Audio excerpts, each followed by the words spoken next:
வணக்கம் மக்களே! Let's connect in finance. நம்மளோட இன்னைய காலகட்டத்தில ஃபைனான்ஸ் வந்து நம்ம லைஃபோட சேர்ந்த ஒரு விஷயம். ஃபைனான்ஸ்னா எல்லாரும் வெறும் சம்பாரிக்கிறது மட்டும் தான் அப்படின்னு நெனைக்கிறீங்க. பட் முக்கியமா ஃபைனான்ஸ்ன்னு பார்த்தா ஒரு 4 முக்கியமான விஷயம் இருக்கு.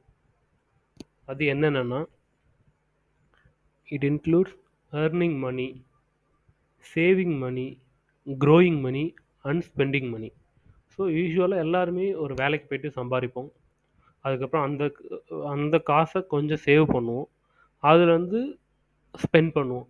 பட் முக்கியமான ஒரு விஷயத்த எல்லாருமே தவிர்க்கன்றது நமக்கு தெரியாதுன்னு சொன்னா, அது வந்து correct. Growing money. Growing money வந்து ஒரு முக்கியமான ஒரு தெரிஞ்சுக்கக்கூடிய ஒரு விஷயம். ஓகேங்களா? ஸோ எப்படி நம்ம வந்து மனிய க்ரோ பண்ணலாம் அப்படின்னா, எல்லாருமே கேள்விப்பட்டிருப்பீங்க. நியூஸ் பேப்பர் எல்லாத்துலயுமே வந்து நீங்க ஒரு இன்வெஸ்ட்மென்ட் பண்ணா, உங்க மணிய வந்து நீங்க டபுள் ஆக்கலாம், ட்ரிபிள் ஆக்கலாம். இல்ல ஸ்டாக் மார்க்கெட்ல ட்ரேட் பண்ணலாம்.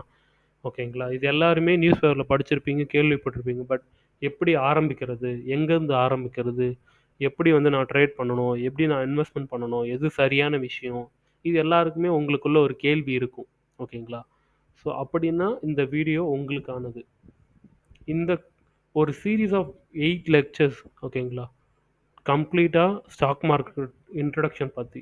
ஸ்டாக் மார்க்கெட் எப்படி ஒரு பிகினர் எப்படி அத ஸ்டார்ட் பண்ணணும்? எப்படி வந்து நம்ம இன்வெஸ்ட்மென்ட் பண்ணணும்? ஸோ என்னென்ன ப்ரொசீஜர்? எப்படி பண்ணா நாம வந்து ப்ராஃபிட் பண்ண முடியும்? ஸோ எல்லாமே கம்ப்ளீட்டா டிஸ்கிரைப் பண்ணுவோம். ஓகேங்களா? ஸோ இப்ப டைரக்ட்டா நம்ம டாபிக் உள்ள போலாம். ஓகேங்களா?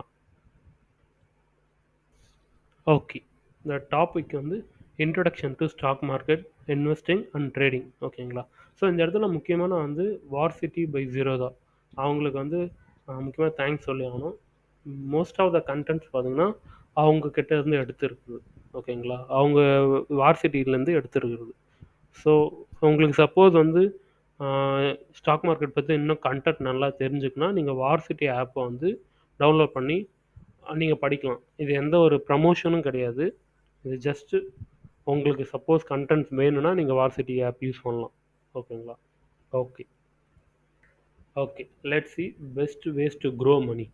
இப்ப நாம பார்த்துட்டோம். இப்ப வந்து நம்ம கையில ஃபைனான்ஸ்லாம் என்னன்னு தெரிஞ்சிடுச்சு. இப்ப க்ரோ பண்றது எப்படி? நமக்கு இதுவரைக்கும் தெரிஞ்ச மெத்தட் எது? நாம இன்னும் எப்படி அதிகமா க்ரோ பண்ணலாம்னு அத பார்ப்போம். மெயினா பார்த்தீங்கன்னா, இப்போ நீங்க ஒரு எல்லார்கிட்டயும் ஒரு பேங்க் அக்கவுண்ட் இருக்கும். ஒரு பேங்க் அக்கவுண்ட்ல போயிட்டு நீங்க காசு போட்டீங்கன்னா, ஒரு இயர்லிக்கு 4 to 5% ரிட்டர்ன் தருவாங்க. ஓகேங்களா? அதுதான் அந்த இன்ட்ரெஸ்ட்ட தான் நமக்கு பே பண்ணுவாங்க. இல்ல எனக்கு இன்னும் கொஞ்சம் அதிகமா வேணும்னா, நீங்க எல்லாருமே எஃப்டி போட்டிருப்பீங்க. ஃபிக்ஸட் டெபாசிட்ல ஒரு 5 to 7% உங்களுக்கு இன்ட்ரெஸ்ட் தருவாங்க. இல்ல எனக்கு இன்னும் கொஞ்சம் அதிகமா வேணும்னா, கவர்ன்மென்ட் ஸ்கீம்ஸ் இப்ப செல்வ மகள் ஸ்கீம் பார்த்தீங்கன்னா, அதில 8.25 அதில இன்ட்ரெஸ்ட் ரேட்டு. அப்புறம் கவர்ன்மென்ட் பாண்ட், கவர்ன்மென்ட் டெப்ட் இதெல்லாம் போட்டீங்கன்னா 8%, 8.5% கிடைக்கும். அடுத்து டெபென்ச்சர்ஸ். டெபென்ச்சர்ஸ்னா அது ஒரு பெரிய டாபிக்கு. அத நம்ம ஃபர்தரா பார்ப்போம். டெபென்ச்சர்ஸ்ல நீங்க காசு போட்டீங்கன்னா, உங்களுக்கு 9 to 10% கிடைக்கும். இல்ல இன்னும் கொஞ்சம் எனக்கு அதிகமா வேணும்னா, மியூச்சுவல் ஃபண்ட். எல்லாருமே நியூஸ் பேப்பர்ல பார்த்துருக்கீங்க. நியூஸ் பேப்பர், டிவி இதெல்லாம் பார்த்துருப்பீங்க. மியூச்சுவல் ஃபண்டோட அட்வர்டைஸ்மென்ட் வரும். மியூச்சுவல் ஃபண்ட்ல யூசுவலா ஒரு 12 to 15% யூசுவலா கிடைக்கும். நார்மலா கிடைக்கிறது. நெக்ஸ்ட் பார்த்தீங்கன்னா, இன்வெஸ்டிங். ஓகேங்களா? இன்வெஸ்டிங்கில 15 to 30% கரெக்ட்டா நல்லா அனலைஸ் பண்ணி, ஒரு நல்ல கம்பெனில போட்டீங்கன்னா, உங்களுக்கு மினிமம் 15 to 30% பெர் இயர் கிடைக்கும்.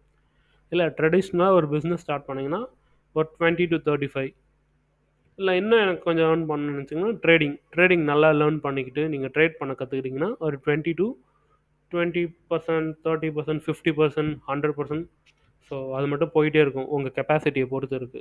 ஓகேங்களா? இல்ல நியூ ஏஜ் பிசினஸ் அதாவது ஆன்லைன் பிசினஸ் அதெல்லாம் ஸ்டார்ட் பண்ணீங்கன்னா, அதுலயும் உங்களுக்கு மோர் தென் 20% கிடைக்கும். பட் பிசினஸ்ன்னு நம்ம போனாலே அங்க ரிஸ்க் ஃபேக்டர் ரொம்ப அதிகம். சான்சஸ் ஆஃப் ஃபெயிலியர் தான் ரொம்ப அதிகம் வின்னிங்கை விட. ஸோ அதுதான் வந்து ஒரு கஷ்டமான நிலவரம் பிஸ்னஸில். ஸோ இதில் பார்த்தீங்கன்னா இந்த இத்தனை நம்ம லிஸ்ட்டில் பார்த்தோம்ல, இதில் இன்வெஸ்டிங் அண்ட் ட்ரேடிங் வந்து டாப்பில் இருக்குது. ஓகேங்களா? அதில் நீங்கள் அதிகமாக ஏர்ன் பண்ண முடியும். உங்கள் மணியை க்ரோ பண்ண முடியும். ஓகேங்களா? ஸோ அது எப்படின்னு பார்ப்போம். ஓகேப்பா. இப்ப ட்ரேடிங் தான். ட்ரேடிங் இல்ல இன்வெஸ்ட்மென்ட்ல நம்ம வந்து காசு வந்து நான் க்ரோ பண்ணலாம். ரைட் நீ சொல்லிட்ட. இப்ப டைரக்ட்டா நான் போய் ட்ரேட் பண்ணலாமா? இன்வெஸ்ட்மென்ட் பண்ணலாமா? அப்டின்னா, அதுக்கு முன்னாடி கொஞ்சம் பேசிக்ஸ் உங்களுக்கு தெரிஞ்சிருக்கணும். ஸோ அது என்னென்னா ஒரு சின்ன 2 3 டேர்ம்ஸ் மட்டும் நம்ம பார்த்துருவோம். Financial markets. நீங்கள் நிறைய பேர் வந்து நியூஸ் பேப்பரில் ஃபினான்ஷியல் மார்க்கெட்ஸ்னு அந்த டேர்மை கேள்விப்பட்டிருப்பீங்க. இது ஒன்றும் பெரிய விஷயம் இல்லை. ரொம்ப சிம்பிளாக சொன்னால், நாம் நார்மலாக ஒரு காய்கறி வாங்க ஒரு மார்க்கெட்டுக்கு போவோம். அங்கே போனீங்கன்னா ஒரு காய்கறி காசு கொடுத்து வாங்குவோம். ஓகேங்களா? அது நார்மல் மார்க்கெட். இதே ஃபினான்ஷியல் மார்க்கெட்னா அங்கே காய்கறிக்கு பதில் ஃபினான்ஷியல் ப்ராடக்ட்டை வைப்பாங்க. அவ்வளோதான். அங்கேயும் போய் வாங்குறது விற்கிறது தான் அதான் நடக்கும். But financial product. ஃபினான்ஷியல் ப்ராடக்ட்னா என்னென்ன அப்படின்னு சொன்னீங்கன்னா, ஃபினான்ஷியல் ப்ராடக்ட்ஸை வந்து செக்யூரிட்டிஸ்ன்னு சொல்லலாம். ஓகேவா? மெயினாக ஒரு செக்யூரிட்டினா it is a tradable financial asset. நான் ரொம்ப சிம்பிளாக சொல்கிறேன். ட்ரேடபிள்னால் அதை வந்து வாங்கலாம் விற்கலாம். ஃபினான்ஷியல்னால் அதுக்கு வந்து ஒரு வேல்யூ இருக்கணும், ஒரு மணி வேல்யூ இருக்கும். So tradable financial asset. So அது வந்து உங்கள் கையில் இருக்கணும், உங்களுடையதாக இருக்கணும். உங்களுடையதை நீங்கள் இன்னொருத்தவங்க கிட்ட கொடுத்து நீங்கள் வந்து அதுக்கு வந்து ட்ரேட் பண்ணிக்கலாம். ஸோ இது ஒரு செக்யூரிட்டிஸ். ஓகேங்களா? ஓகே. ஃபினான்ஷியல் மார்க்கெட்ஸ்னால் அங்கே வந்து ஃபினான்ஷியல் ப்ராடக்ட்டை விற்பாங்க, வாங்குவாங்க அப்படின்னு சொல்லியாச்சு. இப்போ நெக்ஸ்ட் என்ன, ஃபினான்ஷியல் மார்க்கெட்டே வந்து நம்ம நிறைய இது கேட்டகரைஸ் பண்ணலாம். அதில் பார்த்தீங்கன்னா மணி மார்க்கெட். மணி மார்க்கெட்னா ஃபஸ்ட்டு என்னென்னா, நம்ம பேங்க்ஸ் கூட என்னென்ன இன்ட்ராக்ஷன் நடக்குது, நம்ம பேங்க்கில் போய் டெபாசிட் போடுறது, லோன் எடுக்கிறது, இது எல்லாமே மணி மார்க்கெட்டில் வரும். ஓகேங்களா? இது எல்லாருமே உங்களுக்கு ஏற்கனவே தெரிஞ்ச விஷயம். அடுத்து பார்த்தீங்கன்னா செக்யூரிட்டிஸ் மார்க்கெட். செக்யூரிட்டிஸ் மார்க்கெட்னா அங்கே வந்து ஒரு ட்ரேடபிள் ஃபினான்ஷியல் அசட்டு. ஓகேங்களா? நம்ம விற்று வாங்கலாம், இல்லை வாங்கலாம் விற்கலாம், எது வேணால் பண்ணலாம். ஓகேங்களா? அதில் ஃபர்தராக டிவைட் பண்ணால் உங்களுக்கு ஈக்விட்டி மார்க்கெட், அதாவது நம்ம எல்லோரும் கேள்விப்பட்ட ஸ்டாக் மார்க்கெட் வரும். அடுத்து டெப்ட் மார்க்கெட், இது வந்து வேண்டாம் விட்டுருங்க இப்போதைக்கு. இன்னொன்று மூணாவது பார்த்தீங்கன்னா கரன்சி மார்க்கெட். ஃபாரெக்ஸ்னு எல்லாருமே கேள்விப்பட்டிருப்பீங்க, ஃபாரெக்ஸ் மார்க்கெட்னு. ஓகேங்களா? ஸோ இதுதான் ஃபினான்ஷியல் மார்க்கெட்ஸை ப்ராடாக கிளாஸிஃபை பண்ணுறது. ரைட்டு. ஓகே. இப்போ நம்ம ஃபினான்ஷியல் மார்க்கெட்டை பற்றி ஒரு இன்ட்ரோ கிடச்சிருச்சு. இப்போ நான் எப்போ ஸ்டாக் மார்க்கெட்டில் இன்வெஸ்ட் பண்ணலாம், இல்லை நான் வெயிட் பண்ணணுமா கரெக்டான டைம் அப்படின்னு நீங்கள் கேட்டிங்கன்னா, இப்போ இருக்கிறது இதுதான் கரெக்டான டைம். இப்போ இந்தியா வந்து 5th பிளேஸில் இருக்குது. நம்மளோட ஸ்டாக் மார்க்கெட் வந்து 5th பிளேஸில் இருக்குது. நெக்ஸ்ட்டு டு யார்? USA, China, Japan and Germany. இவங்களுக்கு அடுத்து நாம் இருக்கிறோம். இன்னும் 10 வருஷம் இல்லை 20 வருஷத்தில் வந்து நம்ம 3வது இடம் இல்லை 4வது இடத்துக்கு போய்டும்னு சொல்லிட்டு வல்லுநர்கள் சொல்கிறாங்க. ஸோ ஆப்வியஸாக நம்ம கண்ட்ரி க்ரோ ஆகிறப்ப நம்ம மார்க்கெட்டும் க்ரோ ஆகும், நம்ம போட்ட நம்ம காசும் க்ரோ ஆகும். ஓகேங்களா? அதனால் எவ்வளோ முடியுமோ அவ்வளோ சீக்கிரம் நீங்கள் இன்வெஸ்ட் பண்ண ஸ்டார்ட் பண்ணலாம். ஓகே. இப்போ ஸ்டாக் மார்க்கெட்டில் இன்வெஸ்ட் பண்ணால் மணி க்ரோ ஆகும்னு தெரிஞ்சிருச்சு. ஓகேங்களா? ஸோ ஸ்டாக் மார்க்கெட்னா என்ன, இன்னும் கொஞ்சம் சிம்பிளாக, ரொம்ப சிம்பிளாக பார்ப்போம். ஓகேங்களா? அதுக்கு நான் ஸ்டாக் மார்க்கெட்டை ஒரு எக்ஸாம்பிளாகவும், சூப்பர் மார்க்கெட் நார்மலாக நம்ம சூப்பர் மார்க்கெட்டில் போய் ப்ராடக்ட் வாங்குவோம்ல, அதை ஒரு எக்ஸாம்பிளாக எடுத்து உங்களுக்கு கம்பேர் பண்ணி சொல்கிறேன். ஓகேங்களா? இப்போ ஒரு சூப்பர் மார்க்கெட் போனால் ஒரு ப்ராடக்ட் வாங்குவோம். ஓகேங்களா? ஃபார் எக்ஸாம்பிள் ஒரு ஷாம்பு வாங்குகிறோம். இந்துஸ்தான் யூனிலிவரோட ஷாம்பு ஒன்று வாங்குகிறோன்னா அது வந்து சூப்பர் மார்க்கெட்டில் கிடைக்கும். இதே நீங்கள் ஸ்டாக் மார்க்கெட்னா அங்கே போயிட்டு இந்துஸ்தான் யூனிலிவரோட ஷேர்ஸ் வாங்கலாம். ஓகேங்களா? அடுத்து இப்போ ஒரு சூப்பர் மார்க்கெட்னா ஒரு ஷாப்கீப்பர் இருப்பார். அவர் உங்கள் கையில் காசு வாங்கிக்கிட்டு உங்ககிட்ட அந்த ப்ராடக்டை கொடுப்பார். இது ஸ்டாக் மார்க்கெட்னா உங்களோட புரோக்கர்னால் நீங்கள் நிறைய பேர் கேள்விப்பட்டிருப்பீங்க. Zerodha, Groww, Upstox, Kotak Neo, ICICI direct securities, இந்த மாதிரி நிறைய புரோக்கர்ஸ் இருக்காங்க.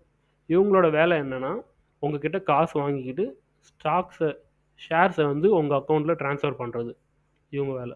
அடுத்து எங்கே ட்ரான்ஸ்ஃபர் நடக்கும் அப்படின்னு பார்த்தீங்கன்னா, நாம் வந்து ஆன்லைனில் வந்து வாங்கலாம், இல்லை ஃபிசிக்கலாக ஒரு ஸ்டோரில் போயிட்டு நம்ம வந்து ஒரு ப்ராடக்டை வாங்கலாம் சூப்பர் மார்க்கெட்டில். இதே வந்து ஷேர்ஸ் எங்கே வாங்கினா நம்ம ஸ்டாக் எக்ஸ்சேஞ்சில் தான் வாங்கணும். அது எங்கன்னா இந்தியாவில் மொத்தம் 2 ஸ்டாக் எக்ஸ்சேஞ்ச் இருக்குது. ஒன்று பிஎஸ்சி, இன்னொன்று என்எஸ்சி. ஓகேங்களா? ஷேர் மார்க்கெட்டுக்குன்னா 2 ஸ்டாக் எக்ஸ்சேஞ்ச் தான். ஓகே. நெக்ஸ்ட் யாரெல்லாம் பை பண்ணலாம்? இப்போ ஒரு சூப்பர் மார்க்கெட்டில் போயிட்டு ஒரு பொருள் வாங்கினா ஒரு சின்ன குழந்தை கூட போய் வாங்கலாம். பட் ஸ்டாக் மார்க்கெட்னா நீங்கள் வாங்கன்னா உங்களுக்கு ஒரு ட்ரேடிங் அக்கௌண்ட், ஒரு டிமேட் அக்கௌண்ட் இருக்கணும். அது 2 இருந்தால் மட்டும்தான் நீங்கள் வந்து ஷேர்ஸை பை பண்ண முடியும். ஓகே. ஓகே. இப்போ யார் ரெகுலேட்டரி பாடி? இப்போ வந்து சூப்பர் மார்க்கெட்டில் ப்ரைஸு இது எல்லாமே வந்து கவர்மெண்ட் கிட்ட அப்ரூவல் வாங்கிட்டு அவங்க ஃபிக்ஸ் பண்ணுவாங்க. ஓகேவா? இல்லை இப்போ வந்து இது ஸ்டாக் மார்க்கெட்னு பார்த்தோன்னா அது ஸ்டாக் மார்க்கெட்டை ரெகுலேட் பண்ணுறதுக்கு நம்மக்கிட்ட இருக்கிற பாடி பேர் வந்து securities exchange board of India. அவங்க தான் ரெகுலேட்டரி பாடி. ஓகேங்களா, செபின்னு சொல்லுவாங்க. ஓகே, இப்போ நம்ம ஓகே, நான் ஷேர்ஸ் வாங்குறேன், அதை எங்கே எப்படி ஸ்டோர் பண்ணுறது?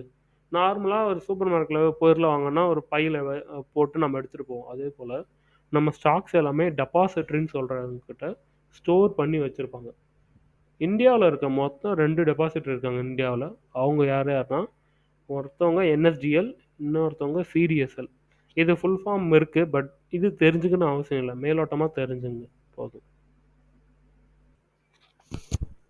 ஓகே, இப்போ நம்ம ஸ்டாக் மார்க்கெட்டை ரொம்ப சிம்பிளாக புரிஞ்சுக்கிட்டோம். இப்போ ரைட், ஓகே, ஸ்டாக் மார்க்கெட் இருக்குது, இப்போ நான் அதில் காசு போட்டால் என்னால் பணம் பண்ண முடியுமா அப்படின்னு உங்களுக்கு எல்லாருக்கும் ஒரு கேள்வி இருக்கும். நான் ஒரு 2 3 பேர் சொல்கிறேன். அவங்களாம் வந்து அவங்களோட வெல்த் கிரியேஷன், அதாவது அவங்களோட ஃபார்ச்சூன்ஸே வந்து ஸ்டாக் மார்க்கெட்டில் தான் பண்ணியிருக்காங்க. நம்ம இந்தியாவுன்னு பார்த்தீங்கன்னா, இந்தியாவில் ராகேஷ் ஜுன்ஜுன்வாலா, ராதாகிருஷ்ணன் தமானி. ராதாகிருஷ்ணன் தமானி யாருன்னா, நம்ம டிமார்ட் இருக்கு, டிமார்ட்டோட ஃபவுண்டர் அவர் தான். ஓகேங்களா, இல்லை ஓனர் அவர் தான். அதுக்கப்புறம் யூஎஸில், யூஎஸ்ஏ இல்லை வேர்ல்டில் பார்த்தீங்கன்னா வாரன் பஃபட். வாரன் பஃபட் தெரியாத வேர்ல்டுலே டாப் ரிச்சஸ்ட் பர்சன் சொல்லிட்டு ஒரு சர்டைன் பீரியடுக்கு இருந்திருக்கிறாரு. ஓகேங்களா, ஸோ அதனால் ஆப்வியஸாக வந்து ஸ்டாக் மார்க்கெட்டில் காசு பண்ணலாம். ஓகேங்களா, அது வந்து தவிர்க்க முடியாத ஒரு உண்மை. ஓகேங்களா, இப்போ ஸ்டாக் மார்க்கெட் பார்த்தீங்கன்னா மித்ஸு, மூட நம்பிக்கைகள். ஸ்டாக் மார்க்கெட்னா என்ன? இப்போ எல்லாருக்கும் தெரிஞ்சு சில பேர் வந்து இல்லைப்பா அது வேண்டாம், அதில் எனக்கு சில பயம் இருக்குது அப்படின்னு நினைப்பீங்க. அது என்னென்னா, சில பேர் வந்து இல்லை ஸ்டாக் மார்க்கெட் வந்து ஒரு ரிஸ்கி பிஸ்னஸ்ஸு அப்படின்னு நினைப்பீங்க. பட் ஆனால் லாங் ரனில் கிடையாது. நீங்கள் வந்து ஒரு நல்ல ஸ்டாக்கை பிக் பண்ணி அதில் காசு போட்டுட்டு ஒரு 5 வருஷம் 10 வருஷம் அப்படியே அந்த காசை எடுக்காமல் விட்டிங்கன்னா உங்களுக்கு வந்து உங்கள் ப்ரைஸ் டபுள் ஆகும், இல்லை எப்படியும் வேல்யூ இன்க்ரீஸ் ஆகிருக்கும். ஓகேங்களா, லாங் ரனில். இல்லை நான் இன்றைக்கே வாங்கி நாளைக்கு விற்கிறதுனா தான் உங்களுக்கு ரிஸ்க்கு. ஓகேங்களா, இன்னொன்று stock market is for finance people. நிறைய பேர் நினைப்பீங்க ஸ்டாக் மார்க்கெட்டுக்குள்ளே போகணுன்னா எனக்கு ஃபைனான்ஸ் பற்றி நிறைய விஷயம் தெரியணும், அப்போ தான் நான் மார்க்கெட்டுக்குள்ளே போக முடியும். பட் அது உண்மை கிடையாது. ஸ்டாக் மார்க்கெட்டை பற்றி யார் வேணால் கற்றுக்கலாம். ஓகேங்களா, ஒரு இன்ஜினியரிங் பேக்ரவுண்டில் இருக்கவங்க கற்றுக்கலாம், ஒரு ஆர்ட்ஸ் ஹியூமனிட்டிஸ் படித்தவங்க அவங்களும் கற்றுக்கலாம்.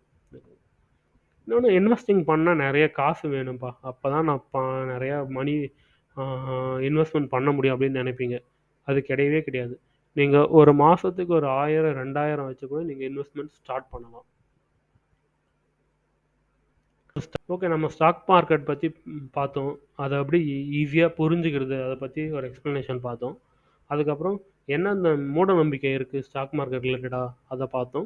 இப்போ ஓவராலாக ஒரு ஓவர் வியூ, ஸ்டாக் மார்க்கெட்னா என்னன்னு உங்களுக்கு தெரிஞ்சிருச்சு. ஓகேங்களா,